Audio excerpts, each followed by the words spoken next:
Bonjour et bienvenue, très heureux de vous retrouver pour votre rendez-vous, le décryptage, l'analyse. Donc cette semaine, nous avons assisté au retour de Nicolas Sarkozy à l'UMP. Ça a fait beaucoup de bruit.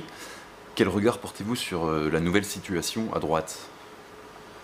C'est de pire en pire, c'est-à-dire la droite est balkanisée depuis la défaite de M. Sarkozy. Je crois qu'il aurait dû profiter de sa possibilité de faire des très longs voyages gratuits, très loin, pour réfléchir, pour préparer son futur. Je ne pense pas que ça va être aussi facile pour Nicolas Sarkozy de revenir en politique qu'il ne le croit ou qu'on nous laisse comprendre.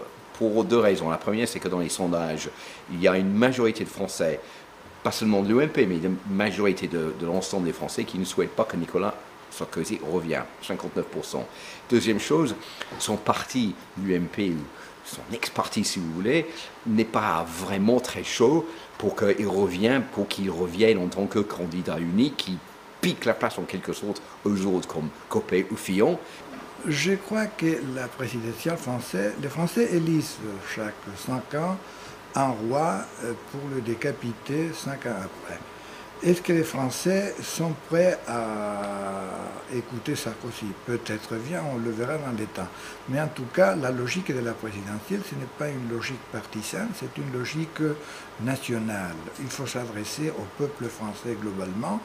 Et les peuples français, il y a d'extrême droite, d'extrême gauche, de droite, et le président Sarkozy divise la droite soi-disant modérée, on pourrait épiloguer sur la modération, mais en tout cas, il n'est pas capable de faire pour l'instant un projet global pour toute la France. Un autre fait marquant cette semaine, on a entendu Arnaud Montebourg qui, une fois de plus, a fait une déclaration polémique. Il veut monter une agence publique pour exploiter le gaz de schiste de manière écologique. Alors, est-ce que cette proposition vous paraît réaliste? Alors, il y a une chose qui est bizarre dans ce pays, c'est que à droite, on est plutôt pour le gaz de schiste, donc à gauche, on est contre.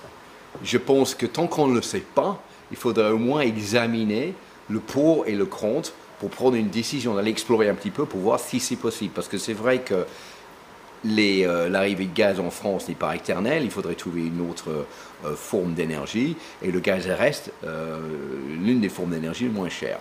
S'il faut croire au Premier ministre, c'est pas réaliste du tout. C'est-à-dire le président Hollande et son Premier ministre ont décidé une politique. M. Montebourg, il est toujours un peu borderline, il est toujours un peu à la limite. C'est rigolo pour le journaliste, ça nous fait des petits papiers, des petits commentaires. Il soigne son avenir, soit il sent à gauche.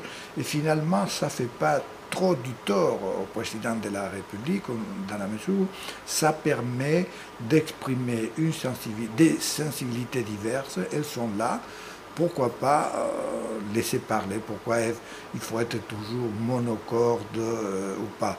Ça ferait beaucoup plus de dégâts sur la popularité ou la non-popularité du gouvernement si François Hollande se débarrassait d'Arnaud Montebourg. Donc il en a quand même besoin d'Arnaud Montebourg, comme Arnaud Montebourg a besoin de rester au gouvernement, mais il a cette facilité aussi de dire les choses que peut-être les autres n'ont pas le droit de dire. Mais il a quand même dit que c'était un choix personnel, alors que Delphine Batho ne l'a pas dit quand elle était en train de critiquer le budget du gouvernement.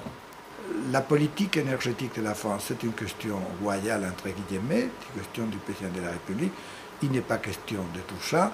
Si M. Montebourg estime qu'il faudra le faire, c'est un débat, c'est rigolo, ça ne fait pas du mal, on est en vacances, bonjour monsieur, bonjour madame, rigolo.